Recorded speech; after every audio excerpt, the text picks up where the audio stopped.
Hello everyone and welcome back to the Project Management Podcast at pm-podcast.com. We are coming to you live from the exhibit hall here at the 2015 PMI Global Congress in Orlando, Florida at Disney World. And sitting next to me is Richard Larson from Watermark Learning. Hello, Richard. Hello, Cornelius. Glad to be here. Good morning. Good morning.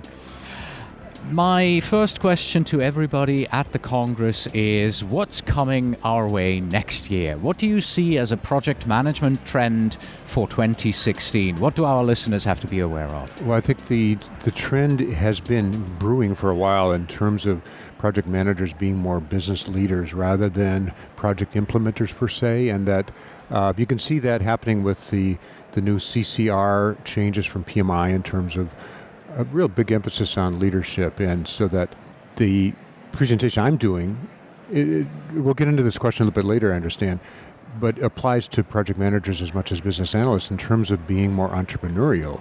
And that's just one manifestation of the leadership trend. There are many others. Other speakers like my wife Elizabeth is going to be talking about innovation. That's certainly key and that's hot. And how can we help the business succeed over and above just our job as project implementers? All right, your talk is about entrepreneurial business analysis practitioners. Why did you choose this topic? What's your interest in this? Well, it came together when I was asked to do a keynote at a business analysis conference last fall in New Zealand. And we were talking about different topics like innovation, and they said, no, we've already been there, done that, which that was kind of interesting. They need something beyond that, and they thought that an entrepreneurial element to it, knowing that I was an entrepreneur, having been running a company for 23 years, would know something about the topic, which is true, but then how can a business analyst or how can people practicing business analysis be more entrepreneurial in what they do? And so the talk kind of grew from that, and I really got interested in it, and I've been writing a series of articles in BA Times and Project Times over the last year on this topic, and hope to have an ebook with my wife Elizabeth being published at some point around the first of the year or so. And so it's really grown a lot in my mind in terms of more than just being entrepreneurial after you leave your job as a BA or a PM, but applying it to entrepreneurism on the job. And so I've really taken it to a new level in terms of focusing on intrapreneurship, where people who are project professionals, let's say, it doesn't matter if your title is a business analyst or a project manager, but if you do any kind of project-related work, which this Congress is heavily focused on, of course, can be entrepreneurs within your organization as intrapreneurs. Mm-hmm. So the presentation you're doing and our discussion here is also interesting for project managers, because After all, we are the project management podcast and not the business analysis podcast. Yeah, and to some extent, the name business analysis in the title, I hope doesn't dissuade project managers from attending. And we pitched it that way in part because we've been working with Dave Bigg, who's in charge of the business analysis portfolio here at PMI, and wanted to help him with the business analysis track. But it really is applicable to anybody in a project role. All right, let's get into your presentation. Mm-hmm. What do business analysis and entrepreneurship have in common? Well, the basic core is that both are involved in product development. And whether it's from project inception to the requirements to product testing and product performance, there's a lot in common. Plus, entrepreneurs have a number of traits and skills and techniques that map very closely to business analysis. I published a blog along with my wife Elizabeth on our website with 15 or 16 very similar traits. And as I was studying the topic and getting ready for that keynote in New Zealand, the list kept growing and growing. And I was just astounded by how much in common, and not only business analysis, but project management as well. There are many parallel traits, and so in the presentation here at the Congress, I boiled it down to 6 core ones. All right, that's a perfect segue, because that's my next question. What are those traits? Well, a number of things. One is that both help foster innovation. Now, the paper has, a bigger list, but I think innovation is an important one, where people who work on product development in companies help understand problems, come up with solutions, recommend them for project proposals, let's say, or business cases and so forth. Observation and experience.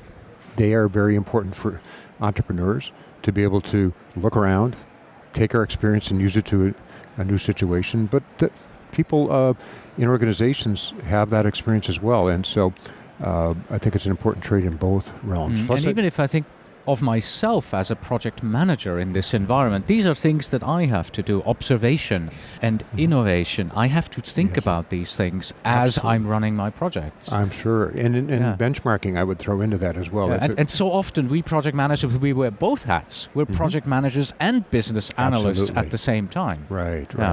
And so now you're making me regret the title. No, because it really is broader than just business analyst. There's a whole lot of planning and research, and as I mentioned earlier, product testing is similar. Influencing skills. You have to be able to influence your stakeholders on projects, whether you're a project manager or business analyst, and certainly as an entrepreneur. And lastly, communication skills. I think in some of the research I've done, that's listed as the number one trait amongst entrepreneurs. And, I think that's essential for BAs and PMs. In fact, somebody once said that 90% of a project manager's job is communication. And of the communication skills, one book cited listening skills as the most important skill for an entrepreneur, which I have to say is true. And certainly for project professionals, that's as well. There's a tremendous amount of overlap between entrepreneurship and project work, especially business analysis and project management.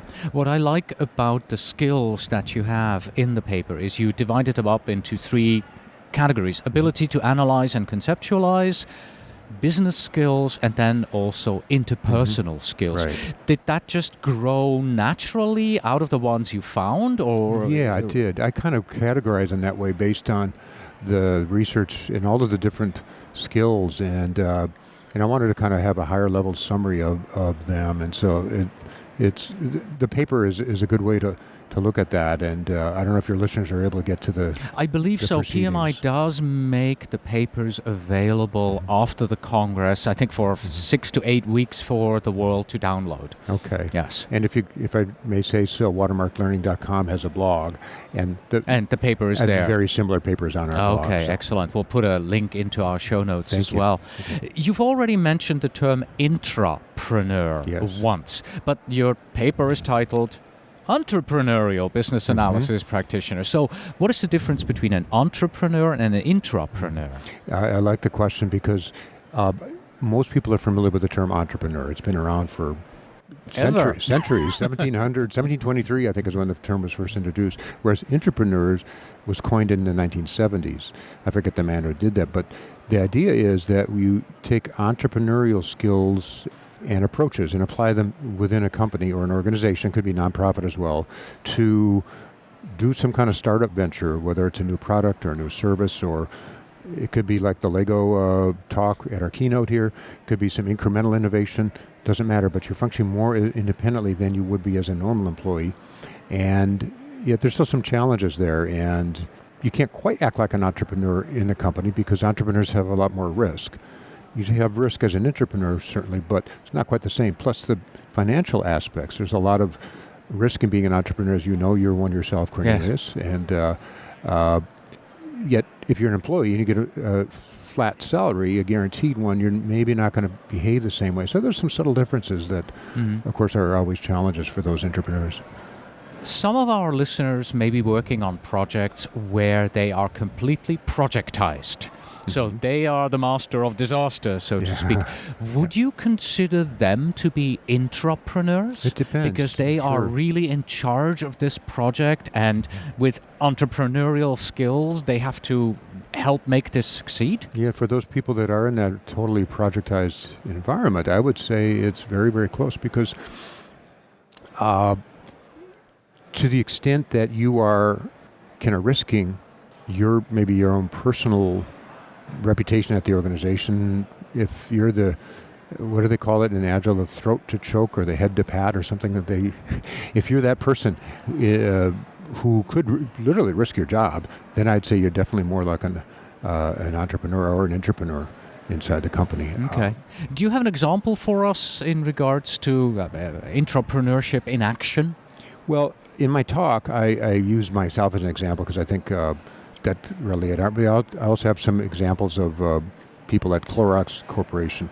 But a quick example, I was asked to start the training division at a consulting company I worked for back in the 1980s. And it was a brand new division, and the owners were busy running their consulting and software divisions. And they'd asked me, because they knew I had some prior training experience, to start up the training division for them. So that was a golden opportunity for me to start something from scratch, to have the safety net of a company behind me. So there's a balance between risk and safety, I guess, as an entrepreneur. But I was able to function like an entrepreneur within that existing company. And it taught me a lot of skills. I joke now at their expense, because I learned the ropes and made the mistakes on somebody else's time.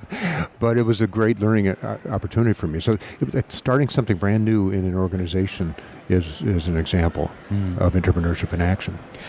In your paper, you talk about 3 keys to entrepreneurial success. They are inspiration, passion, and commitment. Let's review all 3 of them and how they lead to that kind of approach, the mindset of entrepreneurship for us all. Sure. So inspiration.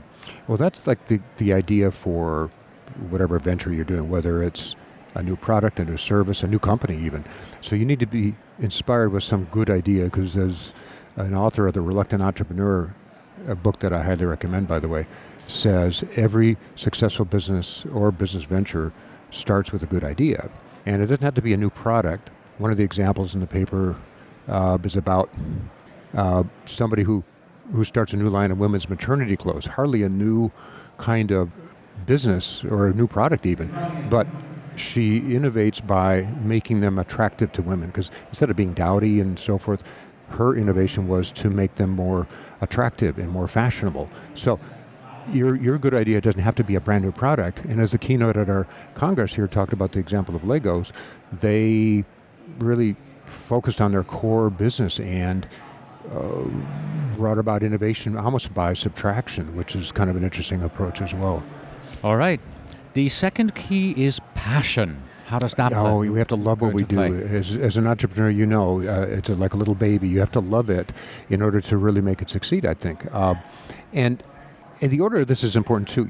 You can be very passionate about something, and I like to use the example of someone who maybe feels strongly that they want to start up a new PMO at their organization or a new business analysis center of excellence. But without a real good business need and a business case and funding, that passion's going to go nowhere. So really, passion is second for a reason, but it kind of permeates throughout, and it helps sustain us through sometimes the hard work it takes to launch anything, and also gives us the courage to do things like go ask for funding, which may be one of the entrepreneur's hardest things to do.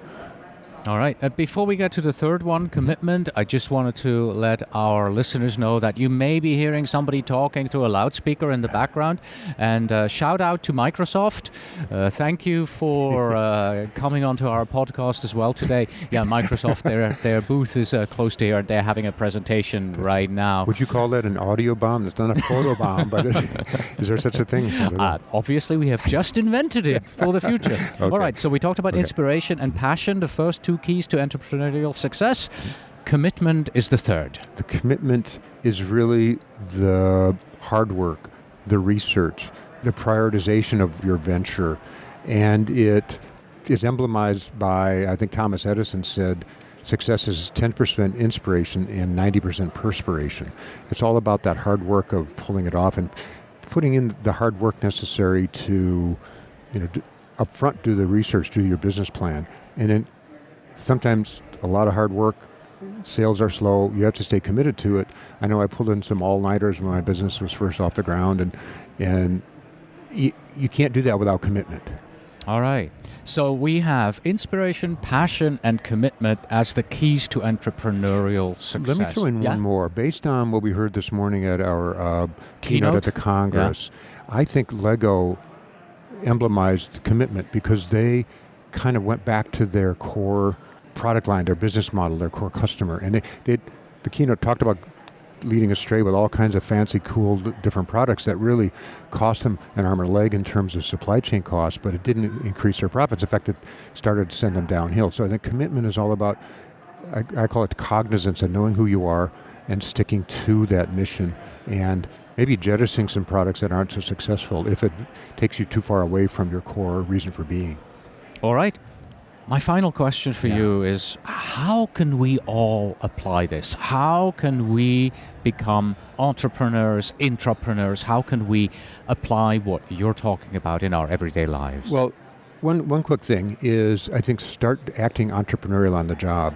Look for things that are frustrating people, that problems that go unsolved, and see if there's a solution that people are willing to pay for to solve those, and making a proposal to your organization. It doesn't have to be necessarily internal, right? It can be a solution that your customers may need. Absolutely. It could be internal customers or external. Absolutely. Okay. One example in the paper was about two women at Clorox Corporation who were frustrated by the toxic effect of their company's products on kids and pets and the environment. And so that they took that to a level, starting researching solutions, and they teamed up with a scientist at Clorox, and eventually it led to a whole new product line based on that acting entrepreneurial spirit and taking that frustration and turning it into a solution. Also, the paper summarizes that with a little call to action I call PACE, P-A-C-E yourself, just because I love acronyms. I can't remember things these days without them, right? So the P in PACE means be prepared. Do your homework, enhance your BA and PM skills, look for opportunities, and also seek out mentors and sponsors. If you're looking for something entrepreneurial, you'll need people to fund that. Like the two people at Clorox I mentioned, finally convinced their bosses to let them work on this new product line full time. Now, A means analyze opportunities as they come up. Look to see if are they viable, because passion alone won't get you very far. You have to have a viable business venture, and then when you're ready, develop the business case and commit to the opportunity. That's the C in PACE. Also act courageous, because you have to take the plunge. And then lastly, E is evaluate your venture. There's no such thing as a straight line. You'll vary your business, you'll add and subtract as it goes, and so you need to constantly be aware of new opportunities or things that you should let go and so forth. So anyway, that's kind of the final call to action, how you can apply it. All right, be prepared, analyze, commit, and evaluate. PACE. Thank you very much, Richard. I appreciate it. Thanks for coming on this year. Thank you for having me, Cornelius. Good to talk to you again.